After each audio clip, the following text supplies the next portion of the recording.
Hello friends, welcome to TIT Wala Tripura. So welcome to the sixth part of Properties of Matter Module 4 Applied Physics 1. তো আজকের লেকচারটা হবে আমাদের module 4 properties of ম্যাটারের last lecture, last part, that is hydrodynamics. ঠিক আছে, তো আজকে আমরা এই পার্টের মধ্যে, দ্যাট ইজ এই লেকচারের মধ্যে এই সবগুলো টপিক আমরা কভার করব। ফার্স্ট অফ অল দেখব হাইড্রোডাইনামিক্স। ঠিক আছে, হাইড্রোডাইনামিক্স ওয়ার্ডটা দুইটা জিনিস দিয়ে তৈরি হয়েছে। First is hydro and the second one is dynamics. ঠিক আছে, তো হাইড্রো মানে কি আমরা সবাই জানি, দ্যাট ইজ ওয়াটার। ডাইনামিক্স মানে কি, মোশন। তো ওয়াটারের মোশনের ব্যাপারেই আমরা এই পুরোটা লেকচার আজকে দেখব। ঠিক আছে, তো ওয়াটারের motion, first of all fluid. Fluid কি জিনিসটা কি, তারপর ফ্লুইডের টাইপস, অনেক ধরনের ফ্লুইডের টাইপস আছে। তারপর ফ্লুইড মোশন কি, stream line and turbulent flow কি, Reynolds number, equation of continuity, Bernoulli's theorem. তো সবগুলো টপিক আমরা আজকের এই লেকচারে কভার করব। সো চলো শুরু করি, দেরি না করে, let's begin. So first of all আমাদের জানতে লাগবে যে ফ্লুইড জিনিসটা কি। ঠিক আছে, সো ফ্লুইড জিনিসটা কি আমরা সবাই জানি। ফ্লুইড মানে নর্মালি আমরা সবাই বলতে গেলে ফ্লুইড মানে কি, যেগুলো ফ্লো করে কিছু একটা ফোর্স দেওয়ার পর। হ্যাঁ, তো ফ্লুইড হয়েছে, it is the name given to the substance, it is the name given to the substance which begins to flow when external force is applied on it। ঠিক আছে, তো যখন আমরা একটা ফ্লুইড, ঠিক আছে, তো ফ্লুইড কাকে বলবো, যখন আমরা কোনো একটা সাবস্টেন্সের উপর ফোর্স দিলাম, ঠিক আছে, ফোর্স অ্যাপ্লাই করলাম, সো তখন কি হলো, কোনো একটা এক্সটার্নাল ফোর্স দিলাম, তো তখন ওই সাবস্টেন্সটা ফ্লো করতে লাগলো, তো that is called fluid. So fluid হতে পারে এটা লিকুইড স্টেট বা হতে পারে এটা গ্যাসিয়াস স্টেট।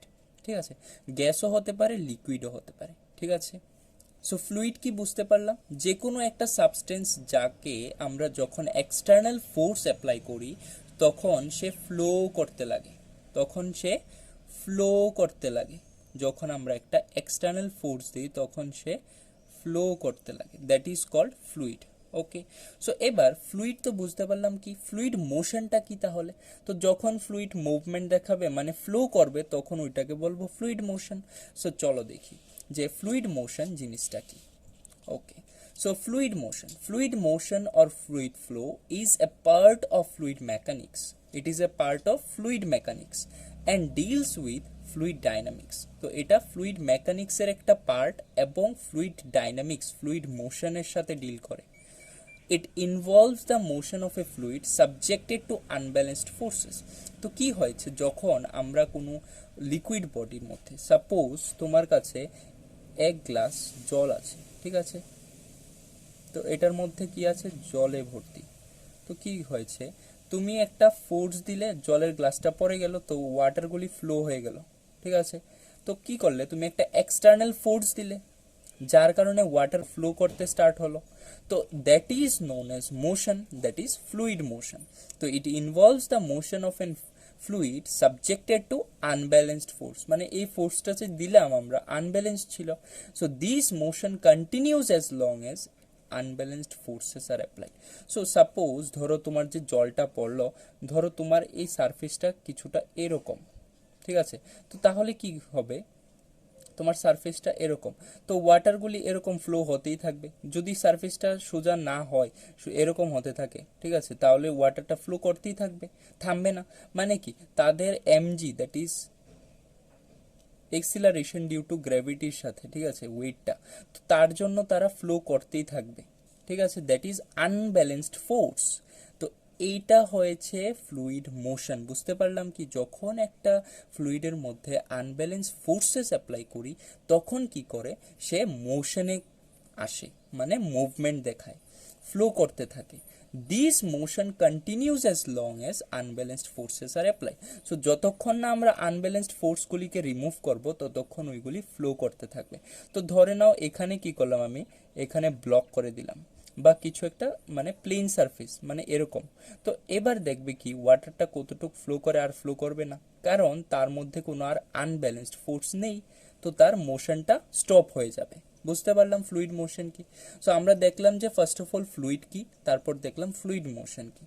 সো সেম ভাবে দ্যাট ইজ এখানে যে এক্সাম্পলটা নিয়েছি তো এটার মতোই ধরে নাও তোমার কাছে একটা মগ আছে, ঠিক আছে, কি আছে তোমার কাছে একটা মগ আছে,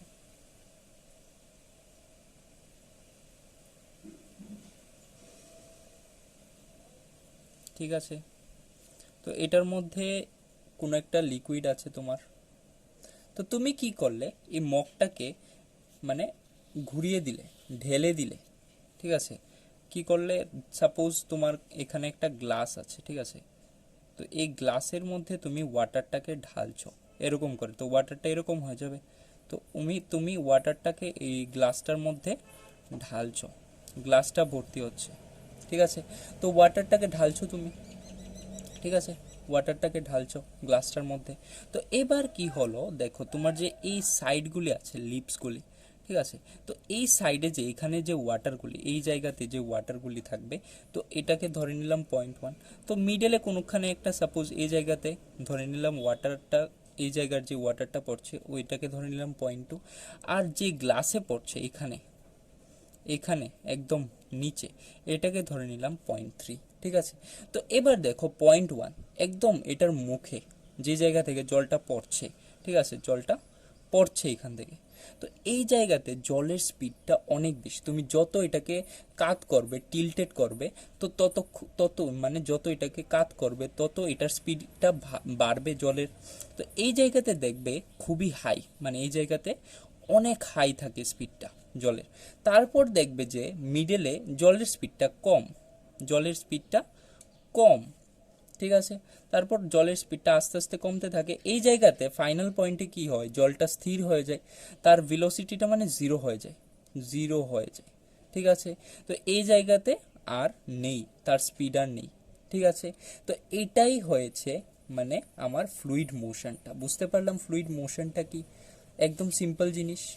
ওকে, তো এটাই এখানে বলেছি, if I am pouring water from a mug, ঠিক আছে। তো মগ দিয়ে আমি জলটা ঢালছি এরকমভাবে, জলটা ঢালছি, ঠিক আছে। The velocity of water is very high over the lip. এই মগের লিপের উপর কিন্তু এই জায়গাতে ওয়াটারের ভেলোসিটিটা অনেক হাই থাকবে, ঠিক আছে। And moderately high approaching the lip. তো লিপের থেকে যত আস্তে আস্তে দূরে যাবে তার ভেলোসিটিটা মডারেটলি হাই থাকবে, মানে আস্তে আস্তে কমতে থাকবে। And very low at the bottom of the mug, ঠিক আছে। মগের বটমে কিন্তু অনেক কম, ঠিক আছে, ভেলোসিটি থাকবে ওয়াটারটার। তো এখানেও ধরতে পারো যে এখান থেকে জলটা যাচ্ছে, তো এই জায়গাতে ভেলোসিটিটা একটু কম থাকবে, এই জায়গাতে অনেক বেশি থাকবে। আর একদম বোটামে যে ওয়াটারগুলি আছে, ঠিক আছে, একদম লাস্টে ধরতে পারো, এই জায়গার ওয়াটারের ভেলোসিটিটা অনেক কম থাকবে, অনেক কম থাকবে। বুঝতে পারলাম? ওকে, so and the flow continues as long as the water is available and the mug is tilted.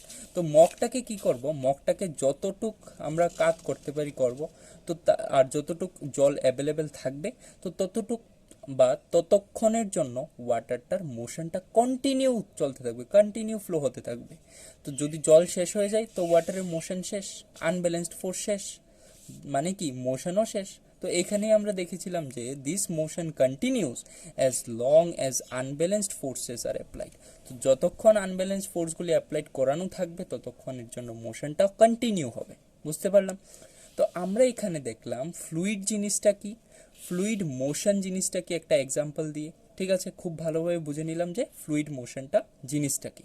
So এবার আমরা দেখব ডিফারেন্ট টাইপস অফ ফ্লুইড। তো ফ্লুইডকে, এই যে ফ্লুইডকে আমরা ডিফারেন্ট টাইপসের মধ্যে ক্যাটাগরাইজ করতে পারি। সো চলো দেখি। So types of fluid, so আমি এখানে 7 ডিফারেন্ট টাইপস অফ ফ্লুইড নিয়েছি। তো তোমাদের এগুলি সিলেবাসে নেই, তবু তোমরা বোঝার জন্য আমি এগুলি নিয়েছি, কিন্তু খুবই ইম্পর্টেন্ট আছে। তার থেকেই আমরা ডিফারেন্ট টাইপস অফ ফ্লুইড মোশনের ব্যাপারে জানতে পারবো, ঠিক আছে।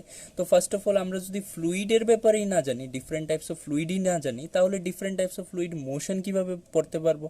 ওকে, সো ফার্স্ট অফ অল দেখবো একদম সিম্পল ল্যাঙ্গুয়েজে যে fluid, different types of fluid. First of all হয়েছে আইডিয়াল ফ্লুইড। তো আইডিয়াল ফ্লুইড, আইডিয়াল জিনিসটা কি? মানে আমি এটাকে ধরে নিয়েছি এরকম আছে। তো ম্যাক্সিমাম ম্যাথসের কেসে দেখবে যে ধরে নাও একটা আইডিয়াল বক্স, এরকম রেক্টেঙ্গুলার বক্স এরকম বলে দেয়, আইডিয়াল প্র্যাকটিক্যাল এরকম বলে দেয়। প্র্যাকটিক্যাল হয়েছে রিয়েল লাইফের যেটা, যেটা রিয়েল ফ্লুইড এখানে আছে, তো এখানে হয়েছে আইডিয়াল ফ্লুইড। আইডিয়াল ফ্লুইড হচ্ছে যে ফ্লুইডগুলি মানে কোনো কম্প্রেসড হয় না, ভিসকোসিটিও থাকে না তার, ঠিক আছে, তো ওই ফ্লুইডসগুলি হয়েছে আইডিয়াল ফ্লুইড, মানে আমি ইমাজিন করেছি, ঠিক আছে। So it is an imaginary fluid, এটা হয়েছে একটা ইমাজিনারি ফ্লুইড, রিয়েল লাইফে এক্সিস্ট করে না, ঠিক আছে, which does not exist in reality. আর রিয়েল ফ্লুইড হচ্ছে যেগুলি এক্সিস্ট করে, ওইগুলির মধ্যে ভিসকোসিটিও প্রেজেন্ট থাকে, ওইগুলি রিয়েল। ওকে, রিয়েল ফ্লুইড। দেন নিউটনিয়ান ফ্লুইড, নাম থেকেই বুঝতে পারছি যে নিউটনিয়ান ফ্লুইড কি হবে, যে ফ্লুইডগুলি নিউটনস ল অফ ভিসকোসিটিকে অবে করে তাদেরকে বলা হয় নিউটনিয়ান ফ্লুইডস। দেন নন নিউটনিয়ান ফ্লুইডস, যেগুলি অবে করে না তাকে বলা হয় নন নিউটনিয়ান ফ্লুইডস।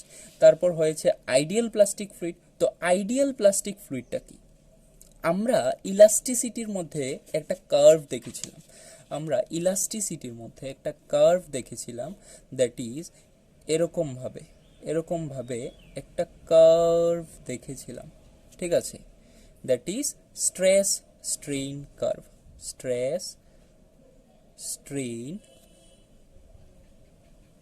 কার্ভ দেখেছিলাম এরকমভাবে একটা কার্ভ। তো ধরে নাও এটা হয়েছে আমার এ পয়েন্টটা ছিল, এটা ছিল আমার বি পয়েন্টটা, ঠিক আছে, এটা হয়েছে আমার সি পয়েন্টটা, এটা হয়েছে আমার ডি পয়েন্টটা, ঠিক আছে। তো ধরে নাও এখানে একটা পয়েন্ট সি, এটা ধরে নাও ডি, আচ্ছা এটা ধরে নাও ই। ওকে, সো এখানে আমার বি পয়েন্টটা কি ছিল, মনে আছে বি পয়েন্টটা কি ছিল? বি পয়েন্টটা ছিল আমাদের ইলাস্টিক লিমিট, কি ছিল? Elastic limit. এটাকে আমরা ইয়ল্ড পয়েন্টও বলতাম, ইলাস্টিক লিমিটটাকে। তো এতটুক পর্যন্ত আমার যে ইলাস্টিক বডিটা, এটা ইলাস্টিসিটি প্রেজেন্ট থাকে এটার মধ্যে। কিন্তু তারপরে যখন আরো ফোর্স দিতে থাকি, আরো ফোর্স দিতে থাকি, তখন কি হয়, তার ইলাস্টিসিটি লিমিটটা মানে ইলাস্টিসিটিটা আস্তে আস্তে কি হয়, ডিক্রিজ হতে থাকে, আর সে প্লাস্টিক রিজনে চলে যায়, প্লাস্টিসিটি রিজনে চলে যায়। এটা আমরা পড়েছিলাম যে এই জায়গাটা প্লাস্টিসিটি, মানে এখানে এটা হয়, এটাকে বলা হয় প্লাস্টিক রিজন। আর ডি ফোর্সটা হয়েছে ম্যাক্সিমাম স্ট্রেস আমরা যতটুকু দিতে পারি ওটাকে, ঠিক আছে, তার জন্য যতটুকু স্ট্রেন দেখাতে পারি। তারপর কি করে আস্তে আস্তে বডিটা ফ্লুইড হয়ে যায়, আমরা দেখেছিলাম এইগুলি প্রপার্টিসগুলি। তো এটাকেই বলা হয় ফ্লুইড হয়ে গেছে, তো প্লাস্টিক ফ্লুইড। তো এটাকে বলা হয় আইডিয়াল প্লাস্টিক ফ্লুইড। তো এটা ফ্লো করতে থাকে ফ্লুইডের মতো, ঠিক আছে। তো এটাকেই বলা হয় আইডিয়াল প্লাস্টিক ফ্লুইড। এখানে পড়লে বুঝতে পারবে যে এখানে বলেছে যে শিয়ার স্ট্রেসটা আছে। শিয়ার স্ট্রেস মানে কি, ট্যানজেনশিয়াল স্ট্রেস। কোনো একটা বডির মধ্যে যখন আমরা ট্যানজেনশিয়াল একটা ফোর্স দিই, ঠিক আছে, এটাকে বলা হয় ট্যানজেনশিয়াল স্ট্রেস। বুঝতে পারলাম, এটা একটা বডি ছিল, ঠিক আছে, ট্যানজেনশিয়াল একটা ফোর্স দিলাম, ট্যানজেনশিয়াল, তো ওইটাকে বলা হয় ট্যানজেনশিয়াল স্ট্রেস। তো এখানে বলেছে যে যেই অবজেক্টর বা when the shear stress is proportional to the velocity gradient. Velocity gradient আমরা পড়েছিলাম কি, ভেলোসিটি গ্রেডিয়েন্ট পড়েছিলাম D V by DZ, change in velocity by change in height. তো এইখানে বলেছে যে এটা ডিরেক্টলি প্রপোর্শনাল। তারপর কি বলেছে, and shear stress is more than the yield point. Yield পয়েন্টটা কি, ইলাস্টিক লিমিট। তো ইলাস্টিক লিমিট থেকেও কে বেশি, শিয়ার স্ট্রেসটা বেশি, অনেক বেশি, যার কারণে ওইটা ফ্লুইড হয়ে গেছে, ঠিক আছে, ফ্লুইড হয়ে মানে প্লাস্টিক ফ্লুইড হয়ে গেছে আর কি।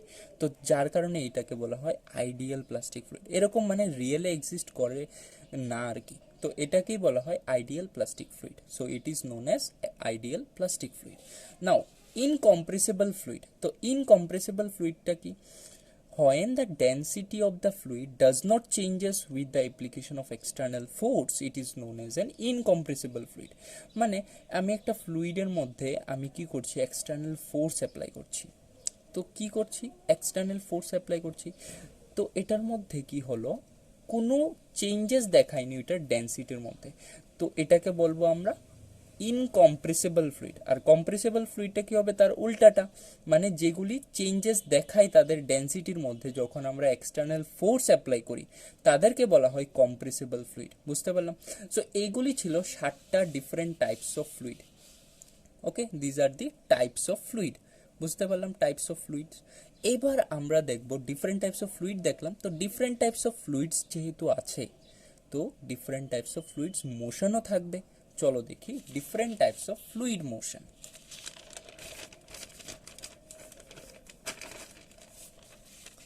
Okay, so these are the different types of fluid motions. Okay, so the different types of fluid motion or flow are number one, steady and unsteady flow. একটা হতে পারে স্টেডি ফ্লো আর একটা হতে পারে unsteady flow, then uniform and non uniform flow, then streamline or laminar বলা হয় এটাকে, laminar flow, and the other one is turbulent flow, compressible and incompressible flow, rotational and irrotational flow, 1, 2 and 3 dimensional flow. Okay, so these are the different types of fluid motion বা আমরা বলি fluid flow. তো fluid যে movement দেখায়, motion দেখায়, তাদের different types of flow হতে পারে। যেহেতু ডিফারেন্ট টাইপস অফ ফ্লুইড আছে, ডিফারেন্ট টাইপস অফ মোশন হবে। তো দেখো এখানে স্টেডি, আনস্টেডি, ইউনিফর্ম, নন ইউনিফর্ম, মানে সবগুলো দেখবে যে একটা ঠিক আছে এটার উল্টাটা, ঠিক আছে, মানে এখানে যতটুকুগুলি আছে তাদের উল্টোটা এখানে বোঝানো হয়েছে, মানে ডিফারেন্ট টাইপস অফ ফ্লুইডস আছে। তো মেইন হয়েছে আমাদের এটা স্টিম লাইন বা এটাকে আমরা বলি laminar flow and turbulent flow. তো চলো এবার আমরা দেখব যে স্টিম লাইন বা লেমিনার ফ্লো এবং টার্বুলেন্ট ফ্লোটা কি, ঠিক আছে। সো ফার্স্ট অফ অল চলো আমরা দেখি যে স্টিম লাইন ফ্লোটা কি, what is steam line flow. তার আগে আমরা স্টিম লাইন ফ্লো ডায়াগ্রামটা ড্র করে নিই, ঠিক আছে। তো স্টিম লাইন ফ্লো, সাপোজ একটা পাইপ আছে তোমার কাছে, সাপোজ এটা হয়েছে তোমার কাছে একটা পাইপ, ওকে। সো এটা হয়েছে তোমার একটা পাইপ। তো পাইপটার মধ্যে কি হচ্ছে, ওয়াটার ফ্লো করছে, ঠিক আছে। তো ওয়াটার পার্টিকলসগুলি, যে ফ্লুইড পার্টিকলসগুলি আছে এরকমভাবে ফ্লো করছে। কীরকমভাবে ফ্লো করছে, এরকমভাবে একদম স্ট্রেইট ফরওয়ার্ড ফ্লো করছে, ঠিক আছে। ফ্লুইড পার্টিকলসগুলি একদম এরকমভাবে একটার সাথে একটা প্যারালাল অ্যাডজেসেন্ট যে পার্টিকলসগুলি আছে, ঠিক আছে, অনেকগুলো পার্টিকলস থাকবে। তো এরকমভাবে একদম স্ট্রেইট লাইনে ফ্লো করছে ফ্লুইড পার্টিকলসগুলি। তো এটাকে বলা হয় কি, স্টিম লাইন ফ্লো। এটাকে বলা হয় স্টিম লাইন ফ্লো, ঠিক আছে। এটাকে বলা হয় স্টিম লাইন ফ্লো। মানে কি দেখো এখানে যে অ্যাডজেসেন্ট পার্টিকলসগুলি আছে একটার সাথে আরেকটা প্যারালাল এবং একটা স্ট্রেইট স্টিম লাইন বা স্ট্রেইট পাথ ফলো করছে। তো এই যে ফ্লোটা বা এই যে মোশনটা, ওয়াটারগুলি এরকমভাবে মুভমেন্ট হচ্ছে, তো এই যে বা ফ্লুইড বলতে পারো, এই যে মোশনটা হয়েছে, এই মোশনটা হয়েছে আমাদের স্টিম লাইন ফ্লো। চলো এবার ডেফিনেশনটা দেখি আরো ক্লিয়ার হয়ে যাবে। সো লেমিনার ফ্লো বা আমরা বলে থাকি এটাকে stream line flow is defined as a type of flow in which the fluid particles move along a well-defined streamline. একটা well-defined streamline দিয়ে ফ্লো করছে বা পাথ ফ্লো করছে, ঠিক আছে। তো বুঝতে পারলাম এটা হয়েছে আমাদের streamline flow, such that all the streamlines are straight। দেখলাম যে সবগুলো একদম স্ট্রেইট আছে এবং একটার সাথে আরেকটা parallel to each other. So in a laminar flow fluid particles move in laminars, দেখতে পাচ্ছি একদম স্ট্রেইট ল্যামিনাসে ফ্লো করছে। the layers in laminar flow glide smoothly over the adjacent layer. So যেই যতগুলি লেয়ার্সগুলি আছে সবগুলো একটার অ্যাডজেসেন্টে আরেকটা কি করছে, একদম স্লাইডলি স্মুথলি ফ্লো করছে প্যারালাল। সো এটাই হয়েছে আমাদের স্টিম লাইন ফ্লো। তো এই কোশ্চেনটা আসে যে what is steam line flow. তো তোমরা যদি এইটুক আনসার করো তাহলে একদম ফুল মার্কস দিয়ে দেবে, ঠিক আছে। তো এটা হয়েছে কি স্টিম লাইন ফ্লো। তো এগুলি অনেকবার এক্সামে আসে, ঠিক আছে, যার জন্য এটা মানে খুবই একটা ইম্পর্টেন্ট টপিক এই লাস্টের পার্টটা থেকে, স্টিম লাইন ফ্লো, তারপর টার্বুলেন্ট ফ্লো, ঠিক আছে। তো নেক্সট আমরা দেখব টার্বুলেন্ট ফ্লোটা কি।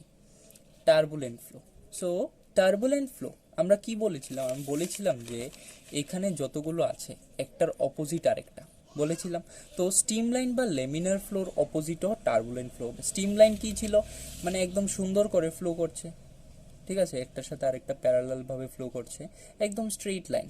এবার তোমরা বুঝে যাও যে টার্বুলেন্টটা কি হবে। টার্বুলেন্ট অ্যাকচুয়ালি মিনিংটা কি, টার্বুলেন্ট মানে কি। টার্বুলেন্ট হয়েছে ভায়োলেন্স, এই গুন্ডাগির্দি, ফাটাফাটি, ঠিক আছে, আরে ফাটাকেষ্ট, বাহ। তো টার্বুলেন্ট ফ্লো, টার্বুলেন্ট মানে কি, টার্বুলেন্ট হয়েছে ভায়োলেন্স, ঠিক আছে, ভায়োলেন্স ক্রিয়েট করা। ওকে, সো টার্বুলেন্ট ফ্লো আমরা বুঝতে পারছি যে টার্বুলেন্ট ফ্লোটা কীরকম হবে, ঠিক আছে। তো ম্যাক্সিমাম তোমরা বুঝে গেছো আমি জানি যে টার্বুলেন্ট ফ্লোটা কী হবে। Turbulent flow is a type of flow in which the fluid particles move in a zigzag manner. তো ফ্লুইড পার্টিকলসগুলি কীরকম ফ্লো হবে, যেহেতু স্টিম লাইনের উল্টা, তো স্টিম লাইন স্ট্রেট ফ্লো করে, এটা জিগজ্যাগ ম্যানারে ফ্লো করে এইভাবে, ঠিক আছে। তো কিছু আবার এইভাবেও ঘুরে যায়, ঠিক আছে। তো এরকমভাবে ফ্লো করে জিগজ্যাগ ম্যানারে, একদম স্ট্রেইট লাইনে ফ্লো করে না, এরকমভাবেও ফ্লো করে। তো এটা হয়েছে আমাদের টার্বুলেন্ট ফ্লো, এরকমভাবে ফ্লো করে, ঠিক আছে। তো এটার মধ্যে কি হয়, টার্বুলেন্ট ক্রিয়েট করছে, টার্বুলেন্স। তো এই টার্বুলেন্স, হাই টার্বুলেন্সের কারণে এডিজ আর ফর্ম, এই যে দেখছো এই হুইলপোলের মতো, ঠিক আছে, এগুলিকে বলা হয় এডিস। তো এইগুলি ফর্ম হচ্ছে, যার কারণে কি হচ্ছে, হাই এনার্জি লস হচ্ছে, অনেক বেশি এনার্জি লস হচ্ছে, কারণ এটা অপোজিট ডিরেকশনে যাচ্ছে, এটা মোশনটা তো এইদিকে কিন্তু অপোজ করছে, মানে কি এনার্জি লস হচ্ছে। So that results in high energy loss. So এটা হয়েছে আমাদের টার্বুলেন্ট ফ্লো, বুঝতে পারলাম, খুবই সিম্পল।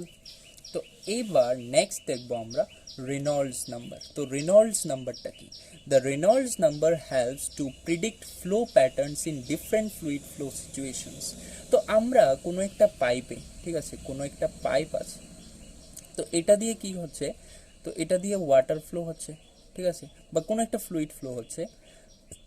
আমরা কি করতে পারি, তার মোশনের কি টাইপ, আমরা ডিফারেন্ট টাইপস অফ মোশন দেখেছিলাম, তো তার মোশনের কি টাইপ অফ মোশন হচ্ছে এই পাইপটা দিয়ে, এটা আমরা রেনল্ডস নাম্বার দিয়ে বের করতে পারি।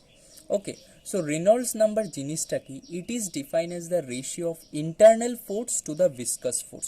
তো আমাদের যে এই যে ফ্লুইডটা ফ্লো করছে এই পাইপটা দিয়ে, ঠিক আছে, এই পাইপটা দিয়ে, তো এই ফ্লুইডটার, ঠিক আছে, একটা ইন্টারনাল ফোর্স থাকবে, তার ইন্টারনাল একটা ফোর্স থাকবে। তো ওই ইন্টারনাল ফোর্সটা ডিভাইডেড বাই তার যে মোশনটাকে অপোজ করছে, সেকে আমরা জানি ভিসকাস ফোর্স, ঠিক আছে। Viscous force divided by viscous force is known as Reynolds number. তো এটার একটা ফর্মুলা আছে, that is R E, Reynolds number, rho VD by mu, যেখানে রটা হয়েছে এই যে ফ্লুইডটা, এই ফ্লুইডটার ডেন্সিটি, ভিটা হয়েছে ভেলোসিটি অফ দ্য ফ্লো, তারপর হয়েছে ডিটা হয়েছে ডায়ামিটার অফ দ্য পাইপ, যে পাইপটা দিয়ে ফ্লো হচ্ছে ওই পাইপটার ডায়ামিটারটা কত, কত, মানে ডায়ামিটার মানে কি, 2 রেডিয়াস আমরা জানি। ওকে, সো তারপর হয়েছে মিউটা হয়েছে আমাদের ভিসকোসিটি অফ দ্য ফ্লুইড, যে ফ্লুইডটা ফ্লো করছে ওই ফ্লুইডটার ভিসকোসিটিটা কতটুকু। So this is known as Reynolds number. আর আরেকটা জিনিস, যদি রেনল্ডস নাম্বার খুব হাই থাকে, ঠিক আছে, তখন এটা হয়েছে আমাদের টার্বুলেন্ট ফ্লো, তখন এটাকে আমরা বলি টার্বুলেন্ট ফ্লো, ঠিক আছে। আর যখন রেনল্ডস নাম্বারটা খুবই লো, কম, ঠিক আছে, তখন এটাকে বলি আমরা স্টিম লাইন ফ্লো, ঠিক আছে, স্টিম লাইন ফ্লো। তো এটা এরকমভাবে লজিক্যালি বুঝতে পারো যে যখন অনেক বেশি স্পিড, ঠিক আছে, অনেক বেশি স্পিড, তখন কি হবে, ওয়াটারের ডাইরেকশনটা ওইদিক ওদিক হয়ে যাবে। মানে দেখবে যে একটা রুমের মধ্যে, ঠিক আছে, এটা একটা রুমের মধ্যে যখন অনেকগুলো মানুষ আসে, ঠিক আছে, একজন ওইদিকে যায় আরেকজন ওইদিকে যায়, মানে হেরাফেরি লেগে যায়, হেরাফেরি, দেখেছো তো ফিল্মটা, খুবই ভালো। আচ্ছা, ঠিক আছে, ওকে। তো মানে একদম হিজিবিজি হয়ে যায়। কিন্তু যখন একটা রুমে সিঙ্গেল একটা মানুষ থাকে, সে কি করে, চুপ করে বসে থাকে বা কিছু একটা করে, মানে এত নয়েজ হয় না, ভায়োলেন্স ক্রিয়েট করে না। তো তখন কি হয়, মানে মনে রাখবে যে এটা হাই হয় তো কখন, যখন বেশি ভায়োলেন্স হয়, মানে টার্বুলেন্ট ফ্লো, ঠিক আছে। আর লো হয় কখন রেনল্ডস নাম্বার, যখন আমার স্টিম লাইন ফ্লো হয়। তো স্টিম লাইন ফ্লো যখন হবে আমরা বুঝতে পারবো যে রেনল্ডস নাম্বারটা লো মানে স্টিম লাইন ফ্লো, রেনল্ডস নাম্বারটা হাই মানে কি টার্বুলেন্ট ফ্লো, বুঝতে পারলাম। সো এটা ছিল আমাদের দ্যাট ইজ রেনল্ডস নাম্বার। আর streamline flow, turbulent flow দেখে নিলাম। তো এবার আমরা দেখবো একটা equation of continuity. Okay, so this is our equation of continuity. তো ইকুয়েশন অফ কন্টিনিউটি জিনিসটা কি, সো এটা হয়েছে আমাদের next topic, that is equation of continuity. So equation of continuity জিনিসটা কি, ইকুয়েশন অফ কন্টিনিউটি এটা একটা ইকুয়েশন আর কি। ধরো আমি যে এখন বললাম, ঠিক আছে, আবার দেখাচ্ছি। তো এটা ধরে নাও একটা পাইপ, মানে পাইপের একটা পার্ট, ঠিক আছে। ধরে নাও এটার এখানে একটা পয়েন্ট নিলাম 1, এই পাইপটার এখানে আরেকটা পয়েন্ট নিলাম 2, মানে এই পয়েন্টটাকে আমি ধরে নিলাম 1, এই পয়েন্টটাকে মানে এই জায়গাটাকে ধরে নিলাম 2। এবার কি করলাম, এটা দিয়ে ওয়াটার ফ্লো করালাম, এটা দিয়ে আমি ওয়াটার ফ্লো করালাম। তো ওয়াটার কি হবে, ফ্লো হবে বেসিক্যালি, ওয়াটার এদিকে আসবে। তো এবার এই পয়েন্ট 1-এর জায়গাটা যতটুকু ওয়াটার থাকবে, সেম ওয়াটারটাই তো আমার পয়েন্ট 2-তে ফ্লো করবে, মানে এদিকেই তো আসবে, এই ডাইরেকশনেই তো আসবে। সো সেম ওয়াটারটা ফ্লো হবে। তো এই যে ওয়াটারটা, এটার যে ডেন্সিটিটা থাকবে ধরে নাও ρ1, তারপর এটার যে ভেলোসিটিটা থাকবে ধরে নাও v1, ঠিক আছে। এটার যে ভেলোসিটিটা থাকবে এটা ধরে নাও v1, ঠিক আছে। তারপর এই জায়গার যে এরিয়া অফ ক্রস সেকশন, ঠিক আছে, এই জায়গার যে area of cross section a1 ধরে নাও, ঠিক আছে।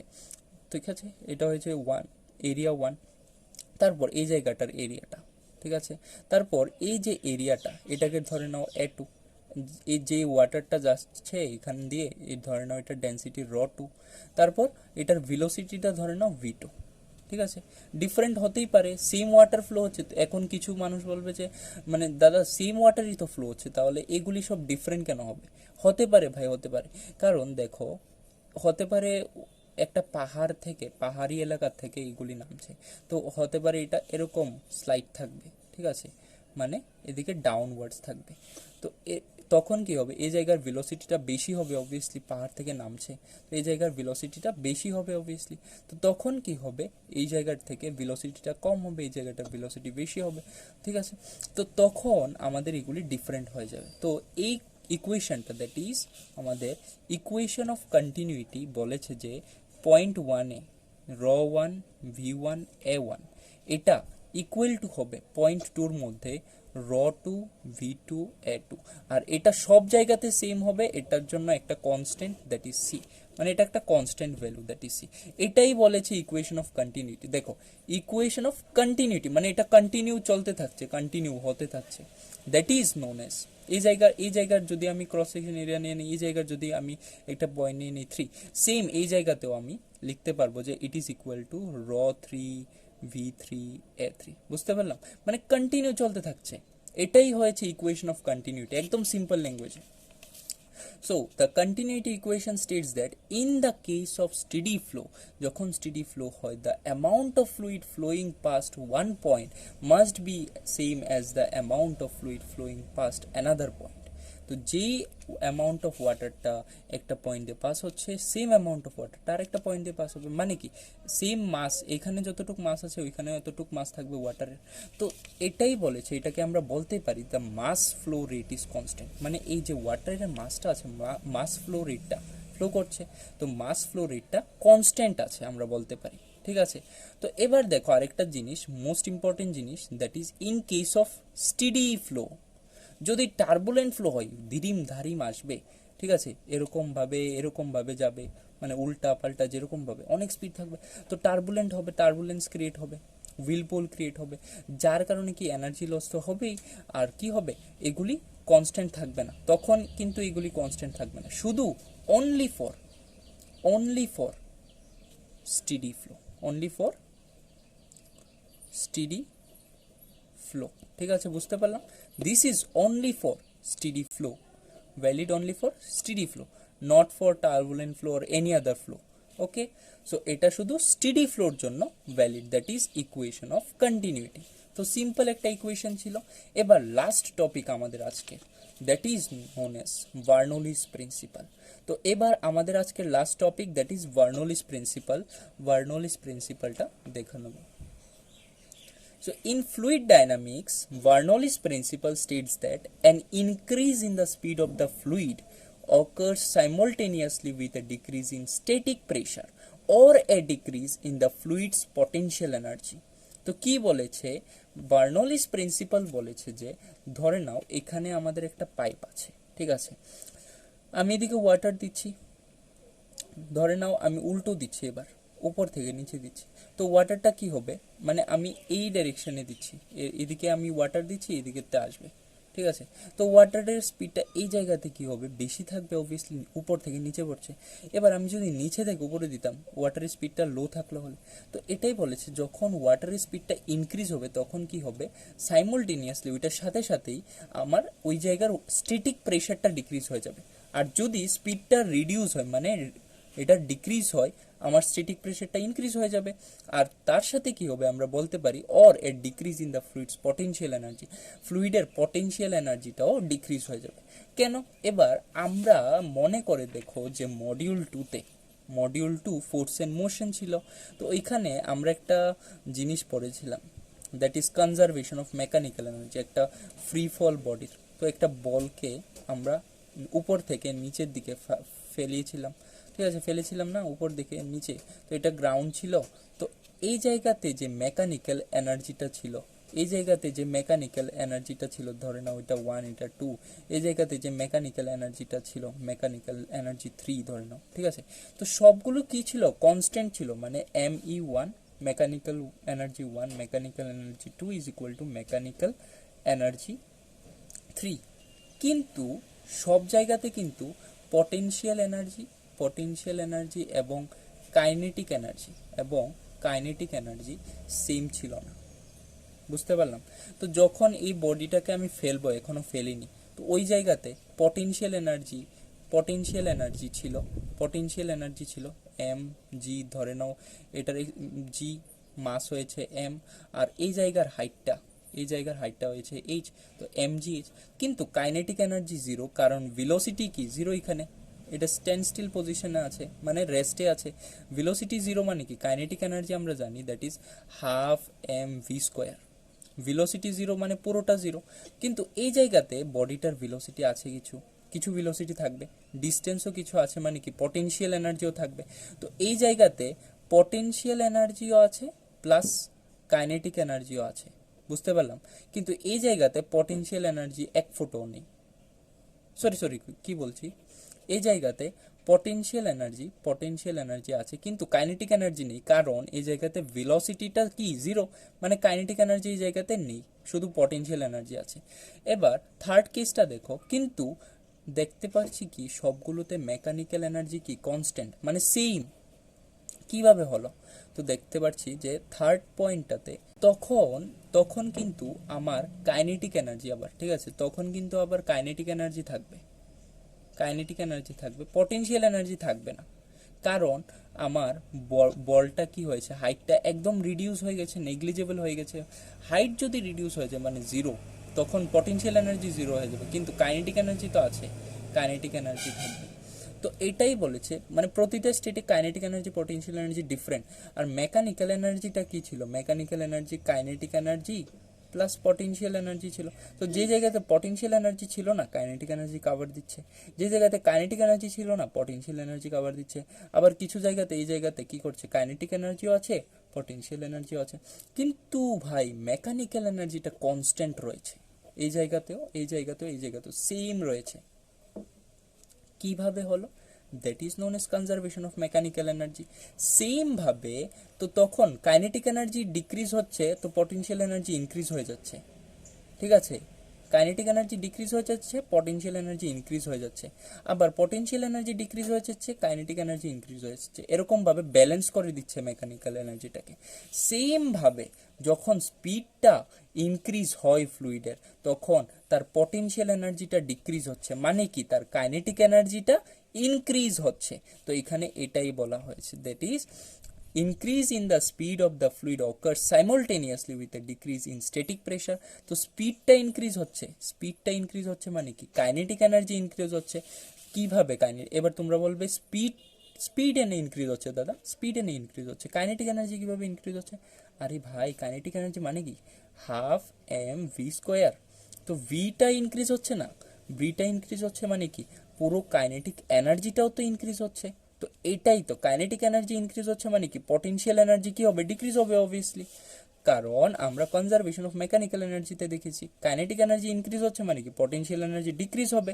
তো এটাই বলেছে এখানে, স্পিড ইনক্রিজ হচ্ছে মানে কি কাইনেটিক এনার্জি ইনক্রিজ হচ্ছে, কাইনেটিক এনার্জি ইনক্রিজ হচ্ছে মানে পটেনশিয়াল এনার্জি ডিক্রিজ হচ্ছে। তো এটাই হয়েছে বার্নৌলিস প্রিন্সিপাল, ঘুরিয়ে ফিরিয়ে মেকানিক্যাল এনার্জির কথাই বলে দিল সে, আর তার নিজের নামের একটা প্রিন্সিপালও হয়ে গেল। ঠিক আছে, ওকে। সো এটাই ছিল আমাদের বার্নৌলিস প্রিন্সিপাল। তো উনি একটা ফর্মুলাও দিয়ে দিয়েছে, P1 প্লাস হাফ র V1 স্কোয়ার প্লাস র GH1 equal to P2 plus half র V2 স্কোয়ার প্লাস র GH2। তো এটাকে তোমরা রাট্টা মারবে, এটা আর কিছু করার নেই। তো এটা কিন্তু আরেকটা কথা, এটা কিন্তু শুধুমাত্র ইনকম্প্রেসিবল ফ্লোর জন্য, ঠিক আছে, অন্য কোনো ফ্লো হলে হবে না। তো এবার কথা হয়েছে এখানে P1টা কি? P1 হয়েছে প্রেশার অ্যাট এলিভেশন 1। P1টা হয়েছে প্রেশার অ্যাট এলিভেশন 1, মানে এই জায়গাতে, এই পয়েন্টটাতে যতটুকু ওয়াটারের প্রেশারটা আছে ওইটা P1 প্লাস হাফ র হয়েছে ডেন্সিটি অফ দ্য ওয়াটার বা ফ্লুইড বলবো, ডেন্সিটি অফ দ্য ফ্লুইড,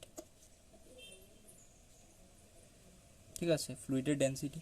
জি আমরা কি জানি, acceleration due to gravity, acceleration due to gravity, ঠিক আছে। P2টা কি হবে তাহলে? P1 যেহেতু প্রেশার এট এলিভেশন 1, P2টা কি হবে? প্রেশার এট এলিভেশন 2, প্রেশার এট এলিভেশন 2। তারপর H1টা কি? H1টা হয়েছে হাইট, ঠিক আছে, হাইট এট এলিভেশন 1, হাইট এট এলিভেশন 1। তারপর H2টা তাহলে কি হবে? হাইট এট এলিভেশন 2, H2, হাইট এট এলিভেশন 2। তারপর V1টা কি হবে? ভেলোসিটি এট এলিভেশন 1, ভেলোসিটি এট এলিভেশন 1। আর V2টা তাহলে কি হবে? V2টা হবে ভেলোসিটি এট এলিভেশন 2। তো এইগুলি তোমরা পারফেক্টলি লিখে নেবে, আমি স্মল স্মল করে লিখে দিয়েছি, দ্যাট ইজ এলিভেশন, পারফেক্টলি লিখে নেবে। তো এটাই ছিল আমাদের বার্নৌলিস প্রিন্সিপাল। বার্নৌলিস প্রিন্সিপাল ঘুরিয়ে ফিরিয়ে কার কথা বললো? মেকানিক্যাল এনার্জির কথাই বললো, that is law of conservation of mechanical এনার্জিটার কথাই বললো। কি বললো সে? যখন আমাদের স্পিড ইনক্রিজ হয়, স্পিড ইনক্রিজ হলে কি হবে? আমাদের কাইনেটিক এনার্জি ইনক্রিজ হবে, that is half mv square. তো কাইনেটিক এনার্জি যদি ইনক্রিজ হয় তখন আমার কি হবে? মেকানিক্যাল এনার্জিটাকে ব্যালেন্স করার জন্য পটেনশিয়াল এনার্জিটা ডিক্রিজ হবে। অবভিয়াসলি স্পিড ইনক্রিজ হচ্ছে, তার মোশন ইনক্রিজ হচ্ছে, তো তার স্ট্যাটিক যে রেস্টের প্রেশারটা আছে, স্ট্যাটিক প্রেশারটা ওইটা ডিক্রিজ হচ্ছে, কারণ সে আর রেস্টে নেই। আর ফ্লুইডের পটেনশিয়াল এনার্জিটাও ডিক্রিজ হচ্ছে। পটেনশিয়াল এনার্জি কখনো, যখন সে একটা হাইটে থাকে, যখন সে একটা হাইটে থাকে, তার মধ্যে কি হচ্ছে? একটা রেস্ট কন্ডিশনে থাকে, সে রেস্ট কন্ডিশনে থাকে আর একটা হাইটে থাকে, তখন তার মধ্যে পটেনশিয়াল এনার্জি হয়। কিন্তু সে তো আর রেস্টেই নেই রে ভাই, সে তো এখন স্পিডে দৌড়তে লাগলো, ফ্লো করতে লাগলো, তো এটা ডিক্রিজ হচ্ছে অবভিয়াসলি। তো এটাই বলেছে বার্নৌলিস প্রিন্সিপাল, আর এই ফর্মুলাটা দিল কার জন্য? ইনকম্প্রেসিবল ফ্লোর জন্য। সো আজকের লেকচারটা শেষ হলো, তার সাথে সাথে আমাদের এই মডিউলটাও শেষ হয়ে গেল, that is 4th module, properties of matter. ঠিক আছে, তো আমরা নেক্সট মডিউল দেখব, that is module 5, heat and thermometry. So ততক্ষণের জন্য তোমরা পড়তে থাকো, বেস্ট অফ লাক।